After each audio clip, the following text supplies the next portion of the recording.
बिस्मिल्लाहिर्रहमानिर्रहीम। आज हम डिस्कस करने जा रहे हैं स्केल्स ऑफ थर्मोमीट्री। तो हम चैप्टर नंबर 3 गैसेस के बारे में पढ़ रहे थे। तो आज जो टॉपिक हम पढ़ रहे हैं that is scales of thermometry. Thermometry is the art of measuring temperature of substance. किसी भी सब्सटेंस का टेम्परेचर मेजर करने का आर्ट थर्मोमीट्री कहलाता है। और temperature is measured in 3 scales. In there are 3 scales of thermometry. First one is centigrade या Celsius scale.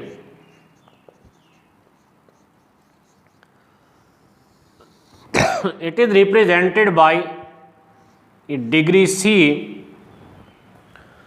Celsius scale में it has mark at 0 degree centigrade, which is the melting point of ice या freezing point of water या melting point of ice. It has mark at 100 degree centigrade, which is boiling point of water. तो अगर 0 degree centigrade से 100 degree centigrade तक के reason को 100 equal parts में convert कर दें तो each part is equal to 1 degree centigrade. इसी तरह second scale which is used to measure the temperature is Fahrenheit.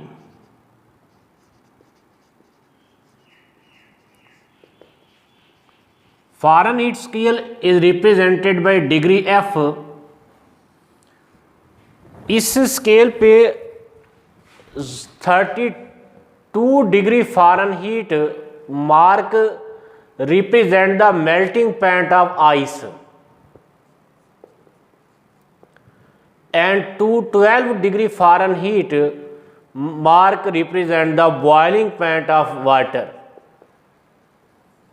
तो अगर 32 से 212 डिग्री फ़ारेनहीट के दरमियानी रीजन को 180 इक्वल पार्ट्स में तकसीम कर दें तो each part is equal to 1 degree Fahrenheit. इसी तरह third scale used is the Kelvin scale which is also known as absolute scale. It is represented by K। यहाँ 273 Kelvin is melting point of ice and 373 Kelvin is boiling point of water।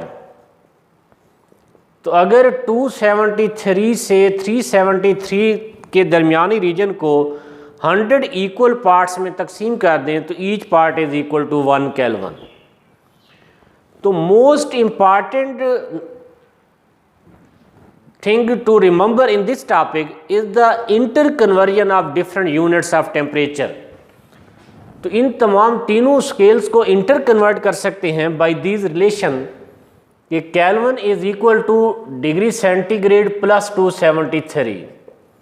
कि अगर degree centigrade को kelvin में convert करना हो तो degree centigrade में 273 add कर दें, it is converted into kelvin.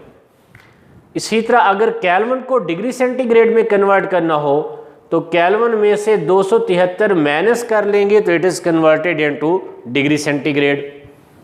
इसी तरह डिग्री सेंटीग्रेड अगर फ़ारेनहीट को डिग्री सेंटीग्रेड में कन्वर्ट करना हो तो it is equal to 5/9 degree Fahrenheit minus 32। इस फार्मूला से आप फ़ारेनहीट को डिग्री सेंटीग्रेड में कन्वर्ट कर सकते हैं। इसी तरह अगर डिग्री सेंटीग्रेड को फ़ारेनहीट में कन्वर्ट करना हो तो it is equal to 9/5 degree centigrade plus 32। तो these 4 relations are important to remember कि इन 4 रिलेशंस से आप इन डिफरेंट स्केल्स को डिफरेंट यूनिट्स ऑफ टेम्परेचर को इंटर कन्वर्ट कर सकते हैं। तो these are the important equations relations which are used to inter convert different units of temperature. तो अब हम मेन टॉपिक की तरफ आते हैं important topic ideal gas equation.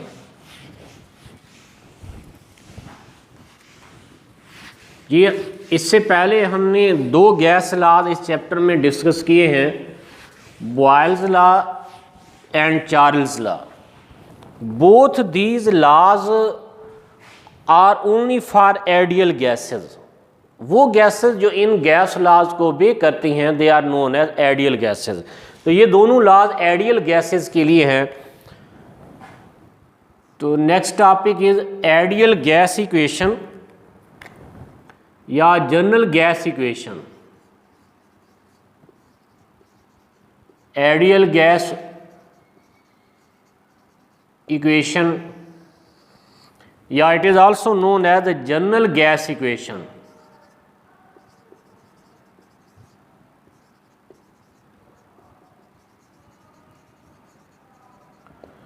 जब बॉयल्स लॉ में पढ़ा था, Boyle's law relate the pressure and volume at constant temperature. Charles law explain the relationship between volume and temperature at constant pressure. Ideal gas equation या general gas equation is the equation which relates temperature, pressure, volume and number of moles of gas. ये वो equation जो moles को temperature, pressure, volume चारों को relate करे general gas equation कहलाती है। और this general gas equation can be derived from gas laws. For example according to Boyle's law जो हम पहले डिस्कस कर चुके हैं, बॉयल्स लॉ के मुताबिक volume is inversely proportional to pressure when number of moles and temperature are kept constant. इन conditions में जब मोल्स क्वांटिटी ऑफ गैस और टेम्परेचर कांस्टेंट हो तो इन कंडीशन में volume is inversely proportional to pressure. इसी तरह according to Charles law, Charles law के मुताबिक volume is directly proportional to absolute temperature when number of moles and pressure are constant. अगर प्रेशर और मोल्स कांस्टेंट हों तो फिर volume is directly proportional to temperature. इसी तरह अकॉर्डिंग टू एवोगैड्रो लॉ जो हम पहले फर्स्ट चैप्टर में डिस्कस कर चुके हैं, एवोगैड्रोज लॉ के मुताबिक the volume is directly proportional to number of moles of gas या number of molecules at constant temperature and pressure. अगर टेम्परेचर और प्रेशर दोनों कांस्टेंट हों तो फिर volume is directly proportional to moles of gas. ये फर्स्ट चैप्टर में molar volume में पढ़ चुके हैं कि 1 mole of gas at STP occupy the volume of 22.4 litre, 2 moles of ideal gas at STP occupy the volume of 44.8 litre. तो ये volume is directly depend upon the number of number of moles या number of molecules. तो इन तीनों relation में, तीनों gas laws में volume को different parameter से रिलेट किया है, लेकिन तीनों में कंडीशंस मुख्तलिफ हैं। यहाँ नंबर ऑफ मोल्स और टेम्परेचर कांस्टेंट हैं, चार्ल्स लॉ में नंबर ऑफ मोल्स और प्रेशर कांस्टेंट हैं, एवोगैड्रो लॉ में प्रेशर और टेम्परेचर कांस्टेंट हैं। अगर तीनों की कंडीशंस सेम हों तो फिर हम इन तीनों रिलेशंस को कंबाइन कर सकते हैं, लेकिन तीनों में कंडीशन मुख्तलिफ हैं तो इन कंडीशंस में इन तीनों रिलेशंस को रिलेट नहीं किया जा सकता, कंबाइन नहीं किया जा सकता। हाँ, अगर हम फ़र्ज़ कर लें कि ये number of moles, temperature, pressure are not constant, then we can combine these 3 relation. अगर हम फ़र्ज़ कर लें कि ये कांस्टेंट नहीं है, प्रेशर कांस्टेंट नहीं है, टेम्परेचर कांस्टेंट नहीं है, मोल्स कांस्टेंट नहीं है, तो फिर हम इन तीनों रिलेशंस को कंबाइन कर सकते हैं। तो ये फ़र्ज़ कर लें, कंसीडर कि none of variable are constant,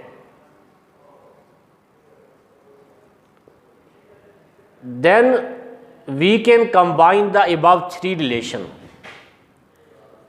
फिर हम तीनों रिलेशंस को कंबाइन कर सकते हैं।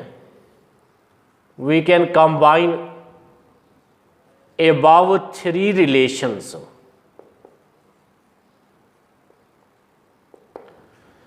अब इन तीनों रिलेशंस को आप कंबाइन करें तो according to Boyle's law volume is inversely proportional to pressure. According to Charles law volume is directly proportional to temperature. According to Avogadro law volume is directly proportional to number of moles. तो ये तीनों को combine किया है, ये consider करते हुए कि number of moles, temperature and pressure are not constant, या volume is equal to n T R over P, या R is constant which is called ideal gas constant या जनरल गैस कांस्टेंट। या R is constant, it is called ideal gas constant या it is called general gas constant या it is known as molar gas constant या it is also known as universal gas constant.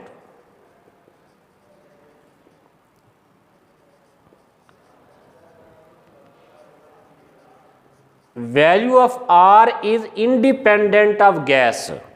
ये nature of gas पे depend नहीं करता, it has same value for all ideal gases. ये value of R is independent of nature of gas।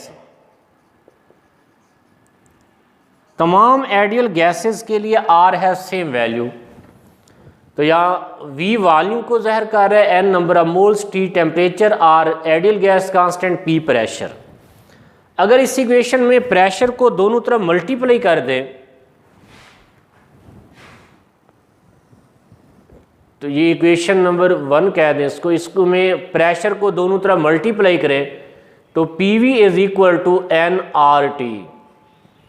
This equation is known as general gas equation या ideal gas equation.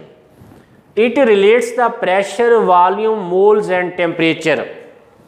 According to general gas equation the product of pressure and volume is always equal to product of number of moles, ideal gas constant and temperature.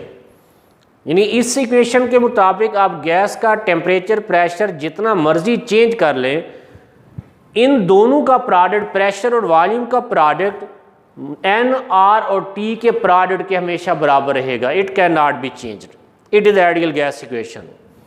अब ये equation याद रहे, ये हमने हासिल की है ये फ़र्ज़ करते हुए कि कोई भी वेरिएबल कांस्टेंट नहीं है, यानी मोल्स, टेम्परेचर, प्रेशर कांस्टेंट नहीं है, तो फिर हम ये इक्वेशन डिराइव कर सकते हैं।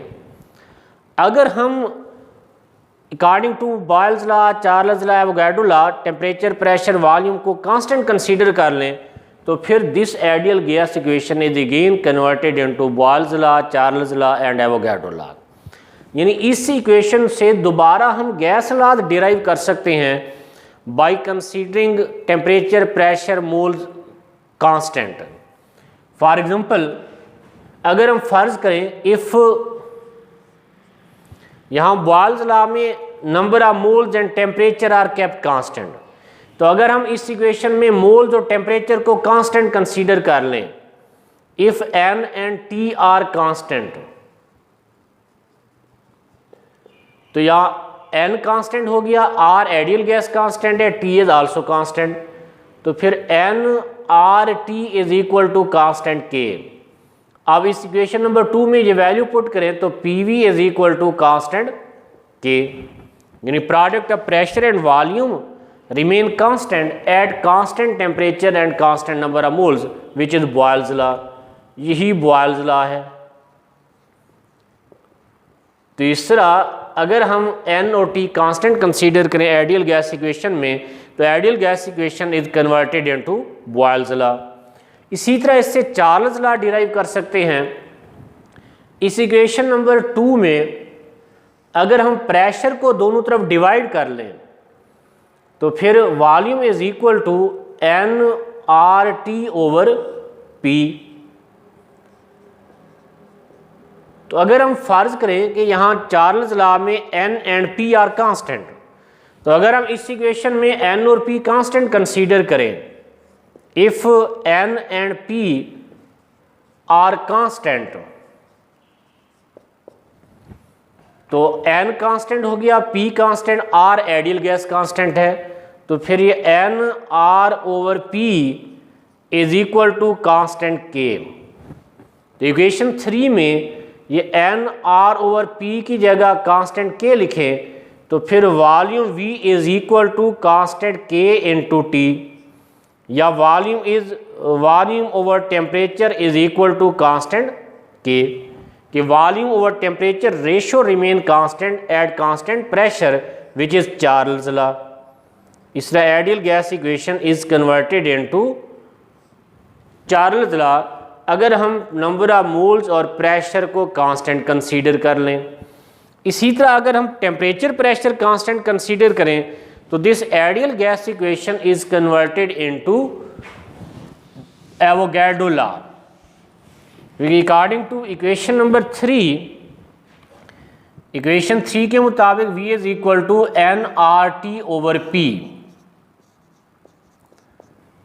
If temperature and pressure are kept constant, अगर टेम्परेचर और प्रेशर कांस्टेंट हों तो फिर इसमें आर कांस्टेंट है, टी और पी कांस्टेंट हों, तो ये बावी इक्वेशन में R T over P is equal to constant K. तो इसकी जगह के लिखेंगे तो volume is equal to n multiplied by K is constant, यानी volume is directly proportional to n which is Avogadro law. तो इस तरह अगर हम एन टी पी को कांस्टेंट कंसीडर कर लें तो ideal gas equation is again converted into Boyle's law, Charles law and Avogadro law. तो ये इक्वेशन हमने P V is equal to n R T हासिल की है, ये कंसीडर करते हुए कि n T and P are not constant, then we can derive the ideal gas equation. तो इस इक्वेशन में n R T is equal to PV is called ideal gas equation। ये PV is equal to nRT, यहाँ P pressure को represent कर रहा है, V volume को, N नंबर ऑफ मोल्स को, R general gas constant, T is the temperature। If we have 1 mole of gas, for 1 mole of gas n is equal to 1, अगर gas के moles की तादाद 1 हो तो इस इक्वेशन में n की जगह 1 पुट करें तो PV is equal to RT। This is ideal gas equation for 1 mole of gas. तो यहां अगर टेम्परेचर को दोनों तरफ डिवाइड कर लें तो PV over T is equal to R, यानी आइडियल गैस इक्वेशन के मुताबिक product of pressure and volume divided by temperature remain constant at all temperature and pressure. अब गैस का टेम्परेचर प्रेशर जितना मर्जी इंक्रीज डिक्रीज कर लें, ये रेशो हमेशा कांस्टेंट रहेगी। For example if initial pressure is P1 and temperature is T1 तो volume is V1, this ratio is equal to constant R। अगर आप प्रेशर बढ़ा देते हैं P2, टेम्परेचर T2 तक बढ़ा दें तो volume will become V2, this ratio is also equal to constant R। यानी आप प्रेशर जितना बढ़ाएंगे वॉल्यूम में कमी आएगी, this ratio remain same. Temperature बढ़ाएंगे तो वॉल्यूम में इजाफा हो जाएगा, this ratio again remain same. So we can write that कि pressure P1 V1 over temperature T1 is equal to P2 V2 over T2। It is another form of ideal gas equation। This is ideal gas equation for 1 mole of gas, और this is the ideal gas equation for n number of moles of gas. अगर gas के moles की तादाद n हो तो फिर PV is equal to nRT। अगर gas के मोल्स की तादाद 1 हो तो फिर P1 V1 over T1 is equal to P2 V2 over T2। It is another form of ideal gas equation. इसी तरह इस आइडियल गैस इक्वेशन में ये PV is equal to nRT is called ideal gas equation. अगर इस equation में volume को दोनों तरफ डिवाइड कर लें तो pressure is equal to N over VRT। यहाँ N नंबर ऑफ मोल्स हैं, V वॉल्यूम है, N moles over volume is called concentration. Concentration को C से रिप्रेजेंट करते हैं। C represent the concentration, molar concentration mole per decimetre cube. तो ये value यहाँ लिखें तो pressure is equal to CRT। It is another form of ideal gas equation. It is also known as ideal gas equation. यानी इसके मुताबिक pressure is directly proportional to concentration and temperature. यानी R constant है तो pressure is directly proportional to CT। यानी किसी भी gas का प्रेशर कंसंट्रेशन पे भी डिपेंड करता है। Pressure of gas is also dependent on the temperature, क्योंकि अगर हम टेम्परेचर इंक्रीज करते हैं तो मॉलिक्यूल्स की काइनेटिक एनर्जी बढ़ती है। काइनेटिक एनर्जी बढ़ेगी, मॉलिक्यूल ज़्यादा फोर्स से टकराएंगे with wall of container, gas का प्रेशर बढ़ जाएगा ऑन कंटेनर, क्योंकि pressure of gas is due to collision of molecule on wall of container. इसी तरह अगर आप कंसंट्रेशन बढ़ा देते हैं, कंसंट्रेशन बढ़ने से, मोल्स की तादाद बढ़ने से मॉलिक्यूल्स ऑफ गैस इंक्रीज हो जाएंगे, और मॉलिक्यूल्स की तादाद बढ़ेगी तो ज़्यादा मॉलिक्यूल वॉल ऑफ कंटेनर से टकराएंगे, they exert more pressure on the wall of container. तो इस तरह किसी भी गैस का प्रेशर कंसंट्रेशन इंक्रीज करने से, टेम्परेचर इंक्रीज करने से इंक्रीज होगा। It is also known as ideal gas equation. तो ये आइडियल गैस इक्वेशन वो इक्वेशन है जो डिफरेंट पैरामीटर्स को रिलेट करती है। ये प्रेशर को रिलेट कर रही है, वॉल्यूम को, टेम्परेचर को, मोल्स को। ये प्रेशर, कंसंट्रेशन और टेम्परेचर को आपस में रिलेट कर रही है। तो it was all about the ideal gas equation. तो नेक्स्ट लेक्चर में इंशाल्लाह हम R के बारे में पढ़ेंगे, आइडियल गैस कांस्टेंट के बारे में कि आइडियल गैस कांस्टेंट की वैल्यू किस तरह डिराइव करते हैं, और इस आइडियल गैस इक्वेशन की एप्लीकेशन डिस्कस करेंगे कि ये कहाँ कहाँ अप्लाई कर सकते हैं। अल्लाह हाफिज़।